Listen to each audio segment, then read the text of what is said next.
হয়, এই মুহূৰ্তত মই উপস্থিত আছো হাতদোলা দুকুতিমুখ পাৰত আৰু দুকুতিমুখ পাৰৰ ৰাইজৰ উদ্যোগত 5 দিনীয়াকৈ অনুষ্ঠিত কৰা হৈছে মা মনসা পূজা আৰু এয়া হৈছে বৰ্তমান সামগ্ৰিক দৃশ্যাৱলী। এইদৰে এতিয়া ৰাইজৰ উদ্যোগত এক আধ্যাত্মিক শোভাযাত্ৰা ওলাইছে। তেওঁলোকে আজিৰে পৰা 5 দিনীয়া কাৰ্যসূচীৰে হাতদোলা দুকুতিমুখ পাৰত তেওঁলোকে মহা মনসা পূজা অনুষ্ঠিত কৰিছে। মা শ্ৰীচৰণত এপাহ বেলপাত দিয়াৰ তেওঁলোকে মানসেৰে এইদৰে তেওঁলোকে এই পূজাখন পাতি আহিছে।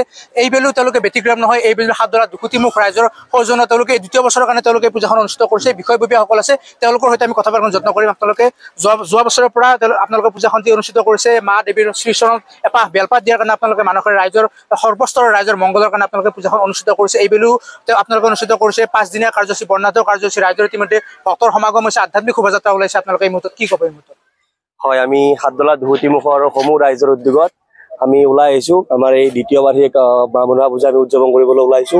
আমি প্ৰথম বৰ্ষতো আমি ৰাইজৰ ভাল সঁহাৰি পাইছিলো। আমি দ্বিতীয় বৰ্ষতো আমি ৰাইজৰ সম্পূৰ্ণ সঁহাৰি পাম বুলি আশাৰে আমি সকলোৱে ওলাই আহিছো।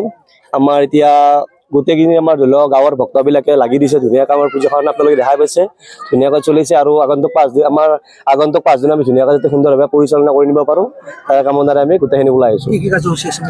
কাৰ্যসূচী আমাৰ আজিতো আমাৰ ধৰি লওক আমাৰ ৰাতিপুৱা আমাৰ আইতীসকলে নাম প্ৰসংগ গালে বা আমাৰ ধৰি লওক এতিয়া আমাৰ শুভাৰম্ভ কাৰ্যসূচী আছে। আমাৰ আজি পূজাৰ আৰম্ভণি হৈছে। আমাৰ অহাকালিৰ পৰা আমাৰ বিভিন্ন ধৰণৰ কাৰ্যসূচী আৰম্ভ হ'ব, যে আমাৰ বৃক্ষৰোপণকে আদি কৰি আমাৰ পতাকা উত্তোলন কাৰ্যসূচী বা এনেকুৱা বিভিন্ন ধৰণৰ কাৰ্যসূচী, দেওধা নৃত্য আছে, বলি বিধান আছে, আমাৰ এনেকুৱা ধৰণৰ বিভিন্ন ধৰণৰ কাৰ্যসূচী আছে।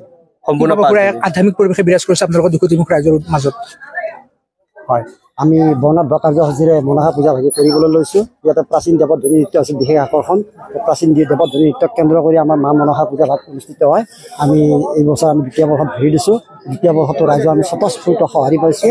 আমি আশা ৰাখিছোঁ আমি আমাৰ সকলো কাৰ্যসূচী সাফল্যমণ্ডিত কৰি তুলিব পাৰিম। ক'বলৈ যে এইদৰে এক আধ্যাত্মিক পৰিৱেশৰ মাজত হাতদোলা যি দুকুতিমুখ আছে, এই দুকুতিমুখত এতিয়া মা মনসা পূজাৰ বৰ্ণাঢ্য কাৰ্যসূচী অনুষ্ঠিত কৰা দেখা পোৱা গৈছে।